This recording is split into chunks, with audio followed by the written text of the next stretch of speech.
Big ബോസിൽ എല്ലാവരും ഏറെ പ്രതീക്ഷയോടെ നോക്കിക്കാണുന്ന സംഭവങ്ങളിൽ ഒന്നാണ് വീക്കെൻഡ് ടാസ്കുകൾ. അതിപ്പോൾ ഏത് സീസൺ ആയാലും ഏറ്റവും രസകരമായ മൊമെന്റ്സ് ആണ് ഈ ഒരു സമയത്ത് ഉണ്ടാകുന്നത്. വെറും ഒരു ടാസ്ക് എന്ന നിലയിലല്ല മത്സരാർത്ഥികൾ ഇതിനെ നോക്കിക്കാണുന്നത്.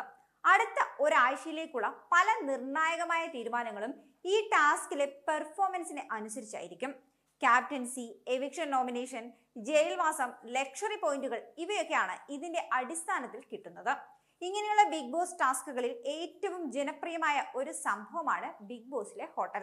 മുൻ സീസണുകളിലൊക്കെ ബിഗ് ബോസ് എന്ന പരിപാടിയുടെ തന്നെ മുഖമായി മാറിയ ടാസ്കുകളിൽ ഒന്ന് തന്നെയാണ് ബി ഹോട്ടൽ എന്ന് പറയാം. ഇക്കുറി ഈ ടാസ്കിൽ ആദ്യ ദിവസം വീട്ടിലേക്ക് അതിഥികളായി വന്നത് 2 മുൻ ബിഗ് ബോസ് താരങ്ങളാണ്. ശോഭയും ഷിയാസുമായിരുന്നു ഇക്കുറി ബിഗ് ബോസിൽ ആദ്യം വന്നത്. ഇരുവരും വന്നയുടൻ തന്നെ ബിഗ് ബോസ് ഹോട്ടലിൽ ശുദ്ധികലശം നടത്തി. അനുമോളുടെ പ്ലാച്ചിപ്പാവയെ ഷിയാസ് വലിച്ചെറിഞ്ഞു. പിന്നെ വന്ന ഗസ്റ്റ് മുൻ മത്സരാർത്ഥി റിയാസ് സലീമായിരുന്നു.